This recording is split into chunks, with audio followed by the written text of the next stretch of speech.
Praise the lord. హల్లెలూయా. దేవుని పరిశుద్ధ నామానికి మహిమ కలుగును గాక. క్రీస్తునందు నా ప్రియమైన దేవుని బిడ్డలైన మీ అందరికీ, దైవ సేవకులకి, విశ్వాసులకి, దూర సమీపాన ఉన్నటువంటి వారందరికీ కూడా ప్రభుపేట వందనాలు తెలియచేస్తున్నాను. ప్రియమైన దేవుని బిడ్డలారా, మన ప్రభు రక్షకుడు ఇంతవరకు మనల్ని కాపాడి సంరక్షించి నడిపిస్తున్నారు. ఆయన చేసిన ప్రతి మేలుకు మనము అయోగ్యులము, అపాత్రులము.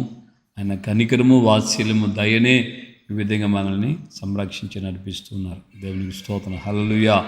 సో దినదినము దేవుని యొక్క వాక్యాల ద్వారా బలపడేటువంటి కృపను, ధన్యతను ప్రభు మనకు అనుగ్రహిస్తున్నారు.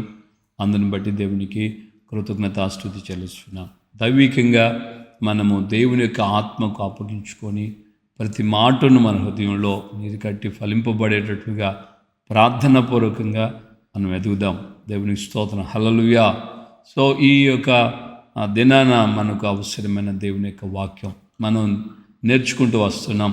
22వ అధ్యాయము 1వ వచనం, సామెతల గ్రంథం, సొలొమోను రాసినటువంటి గ్రంథంలో నుండి ఈ మాటలు. సొలొమోనే అంటున్నాడు, గొప్ప ఐశ్వర్యము కంటే మంచి పేరు కోరదగినది. గొప్ప ఐశ్వర్యము కంటే మంచి పేరు ఎలా వస్తుంది? మంచి పేరు ఎలా తీసుకురాగలము? ఎలా పొందగలము?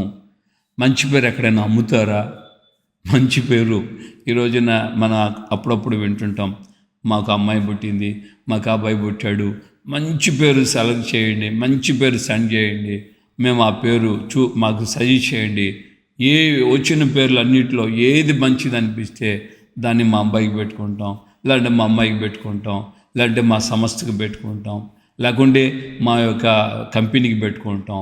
ఇట్లాగా రకరకాలైనటువంటి పేర్ల కోసం, రకరకాలైన వాటి కోసం జనులు ఆలోచిస్తుంటారు. కానీ పేరైతే పెట్టగలిగాం. పేరు మంచి పేరే. ఇప్పుడు ఎగ్జాంపుల్ నేను పెట్టుకోలేను నా పేరు జాన్ పాల్.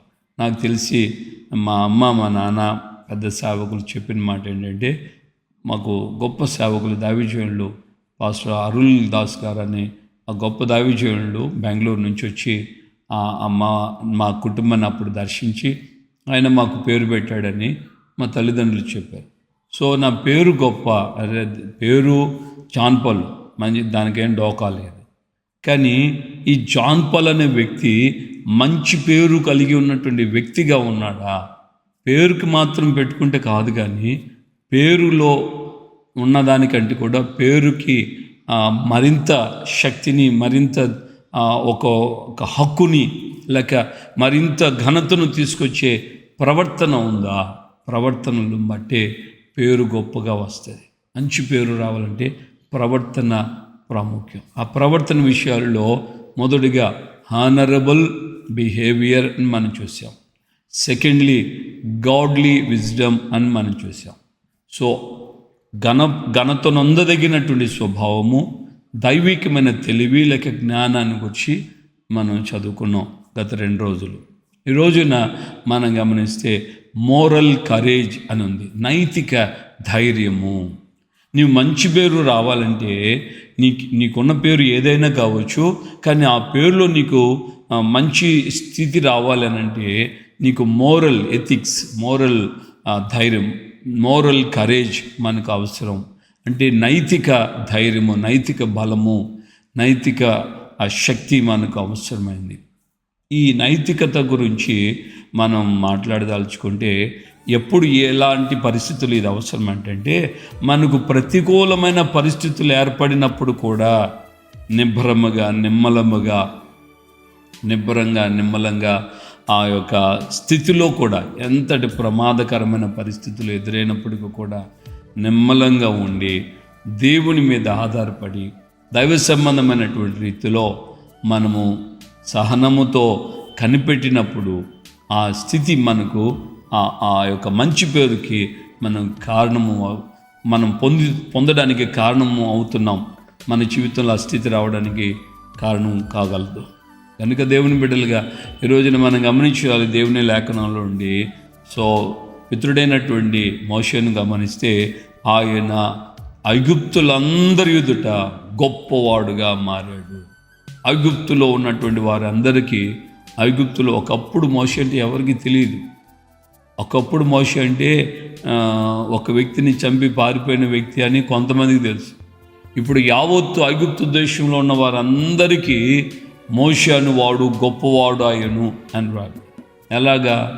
మోషే ప్రతి విషయంలో ఆ ఫరో ఎదుట జరిగించిన 10 అద్భుత కార్యాలలో మోషే ఆతృత పడలేదు. మోషే పరిస్థితులు ప్రతికూలంగా, ఒకప్పుడు సొంత ఇజ్రాయిలే ఎదురు తిరిగారు, అయినప్పటికీ వారిని ఏమనకుండా వారి విషయంలో వారి విషయమై దేవునికి ఫిర్యాదు చేయకుండా, లేకుంటే దేవుని మీదే సన్నకుండా నువ్వేం చేసావయ్యా, ఇటేం చేసేట అని రకరకాలుగా భిన్నంగా మాట్లాడకుండా సహనముతో పరిస్థితులు తలకిందులు అవుతున్నప్పుడు కూడా నిబ్బరము కలిగి, హల్లెలూయా. అదే మోషే ఎర్ర సముద్రం దగ్గర గమనించినప్పుడు ఎర్ర సముద్రం దగ్గర కూడా అందరూ కలవరపడ్డారు, అందరూ భయపడ్డారు. ముందు సముద్రం, వెనకాల ఐగుప్తు సైన్యం. అక్కడ ఈడ చావడానికి ఇక్కడికి తీసుకొచ్చావా అన్నట్లుగా యావత్తు సమాజం అంటున్న మోషే మాత్రం దేవునికి మొరపెట్టి దేవుని మీద ఆనుకున్నాడు, దేవునికి ప్రార్థన చేశాడు. సో అలాంటి పరిస్థితుల్లో దేవుడు అద్భుతంగా ఇజ్రాయిల్కి ఎర్ర సముద్రం 2 పాయలుగా మారేటట్లుగా, ఆ రాత్రే సముద్రమే ఆరిపోయిన నేలగా మారేటట్లుగా ప్రభు ఎంతో గొప్ప కార్యాలు చేశాడు. సో నిబ్బరమైన బుద్ధి లేక నిబ్బరమైన ధైర్యము, శక్తి, ప్రతికూల పరిస్థితుల్లో సైతం, ప్రతికూల వాతావరణంలో సైతం నిబ్బరమైనటువంటి బుద్ధి కలిగిన నిబ్బరమైన శక్తి, మోరల్ కరేజ్ మనకు చాలా ఇంపార్టెంట్.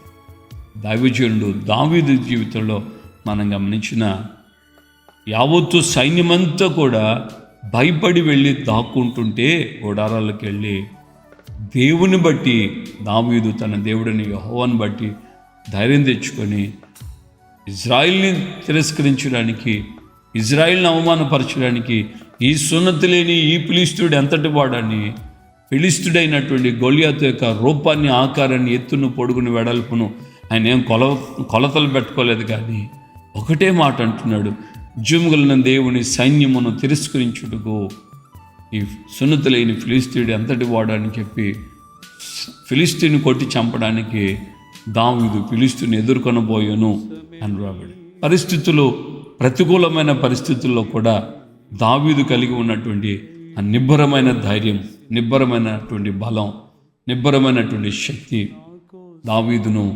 ఇజ్రాయేల్ అందరిలో గొప్పవాడిగా చేసింది. హల్లెలూయా.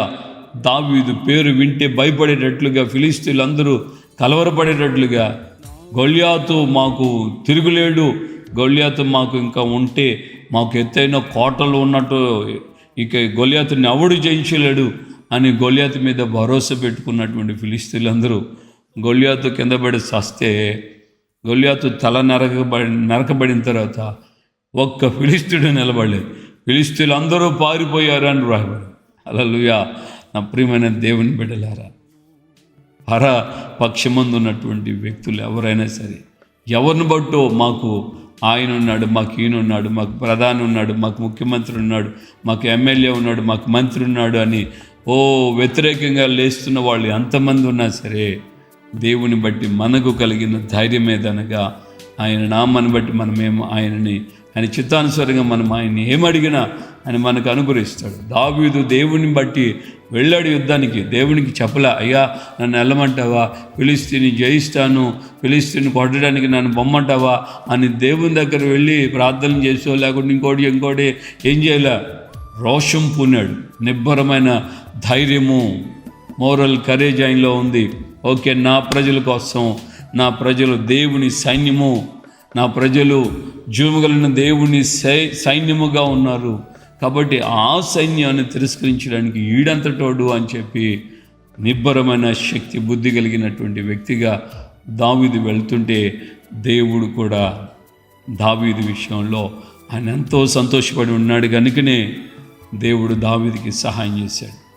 దేవుడు దావీదుని ఎన్నోసార్లు చెప్తున్నాను, దావీదు వడిసెలు పెట్టి రాయి కొడితే వచ్చిన ఆ రాయి యొక్క ప్రభావంతో ఈ నుదుటి తాకగానే వాడు ఇలా పడిపోవాలి, కానీ వాడు బోర్లబడెను అని రాబడి. హల్లెలూయా. నేను మళ్ళా జ్ఞాపం చేస్తున్నాను, దావీదు కొట్టిన రాయి వాస్తవంగా తగిలింది ఇక్కడే, కానీ దేవుడు వెనక నుంచి కొడితే వాడు బోర్లో పడ్డాడు అన్నాడు. నా ప్రియమైన దేవుని బిడ్డలారా, నువ్వు మంచి పేరు సంపాదించుకోవాలంటే నీకు నైతికమైన ధైర్యము, నైతికమైనటువంటి శక్తి ప్రభువును బట్టి శారీరకంగాను ఆధ్యాత్మికంగాను మనకు నైతికత బలం కావాలి. ఆ యొక్క మనస్సు ఉండాలి. నేను ఎన్ని పోరాటాలైనా జయిస్తాను, నాకెన్ని నిందలు వచ్చినా, నాకెన్ని అవమానాలు వచ్చినా, నా యేసయ్య వెళ్ళిన మార్గాలు కాబట్టి ఇవి నన్ను ఏమి చేయలేవన్న ధైర్యము, శక్తి. అనారోగ్యం వచ్చింది, బలహీనత వచ్చింది, నిందలు వచ్చాయి, అప్పుల పాలైపోయాను, దూషణలు పాలవుతున్నాను, ఇలాంటి రకరకాలైన చేయని నేరాలు కూడా నా మీద పడుతున్నాయి. ఇలాంటి పరిస్థితులు అన్నిట్లో కూడా మనకు ఏం కావాలి? మోరల్ కరేజ్ మనకు అవసరం.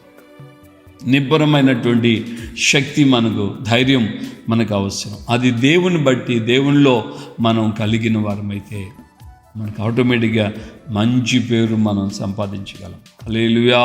కనుక మన వ్యక్తిగత జీవితంలో దేవుని సన్నిధిలో మనల్ని మనం ఆయనకి అప్పగించుకొని దేవుణ్ణి అడగాలి, ఇక నాకు moral courage, I need moral courage. మరింతగా మీ దగ్గర నుండి, మీ ద్వారా నాకు ఆ విధమైన నైతిక ధైర్యము, నైతిక బలము నాకు అవసరం అని మనం ఆయన అడిగినట్లయితే, తద్వారా నీ జీవితంలో మంచి పేరు సంపాదించుకోవడానికి కారణమవుతుంది. ఇది 3వ అనుభవం. మంచి పేరు సంపాదించుకోవడానికి దేవుడు నీకు ఇస్తున్నటువంటి చక్కటి ఆలోచన. ప్రార్థన చేసుకుందామా? ప్రేమగల తండ్రి, మీకు వందనాలు. ఉదయకాలం మందు నీ ప్రియబిడలైన మా అందరితో మీరు మాట్లాడారు ప్రభువా. నీ బిడ్డలు ఒక్కొక్కరిని పేరు పేరు జ్ఞాపకం చేసుకోండి. ఒక్కొక్కరి జీవితంలో మంచి పేరు పొందాలని కూడా మీరు మీ యొక్క లేఖనాల ద్వారా తేటపరుస్తున్నారు. మీరు ఆ విధంగా ఇచ్చినటువంటి వాక్కు ప్రకారంగా మంచి పేరు మేము పొందినప్పుడు ప్రభువా, మా జీవితాల్లో మంచి పేరు పొందడానికి నైతిక ధైర్యము, నైతిక శక్తి, బలము అవసరమవుతున్నాయని, తద్వారా మేము మంచి పేరుకి పొందడానికి కారణమవుతుందని మీ లేఖనాలు మాకు తేటగా చెప్పాయి. కనుక నా ప్రభువా, ఈ యొక్క ఉదయకాలమందు నా తండ్రి, అయ్యా నీ బిడ్డలందరి జీవితాల్లో ఒక్కొక్కరికి మీరు నైతికమైన ధైర్యాన్ని ఇవ్వండి, నైతికమైన బలాన్ని ఇవ్వండి, నైతికమైన శక్తిని ఇవ్వండి. అయ్యా మీ నామాన్ని ఘనపరచుకోండి. మీ ద్వారా మిమ్మల్ని బట్టి ఏ పరిస్థితిని ఎదుర్కోగలను అన్నటువంటి ధైర్యం ఆయన నీ బిడ్డలకు ఉన్నట్టుకు సహాయించు. దావీదుని మీ దాసుడు పౌలు గారు చెప్పారు, నా దేవుని సహాయం వలన నేను నాయన అయ్యా సమస్తము చేయగలనని, నన్ను బలపరచువాని అందే నేను సమస్తము చేయగలనని పౌలు గారు సంఘానికి ఉద్బోధించారు. ఆ విధంగా ఈ ఉదయకాలం మందు నీ బిడ్డలైన మా అందరికీ మీరు చెప్తున్న మాట ప్రకారంగా మిమ్మల్ని బట్టి, మీ ద్వారా కలిగిన ఆ ధైర్యాన్ని బట్టి మేము సమస్తము చేయగలమన్న విశ్వాసం ఈ ఆత్మీయాత్రలో ఒక్కొక్కరికి మీరు అనుగ్రహిస్తూ నడిపించి ఘనత, మహిమ, ప్రభావాలు మీరు మాత్రమే పొందమని యేసయ్య పరిశుద్ధ నామములో ప్రార్థన చేసి పొంది ఉన్నాము తండ్రి. ఆమేన్.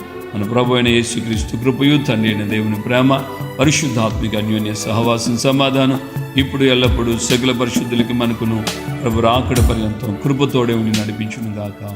ఆమేన్, ఆమేన్, ఆమేన్. హల్లెలూయా. ప్రభుపేట అందరికీ వందనాలు.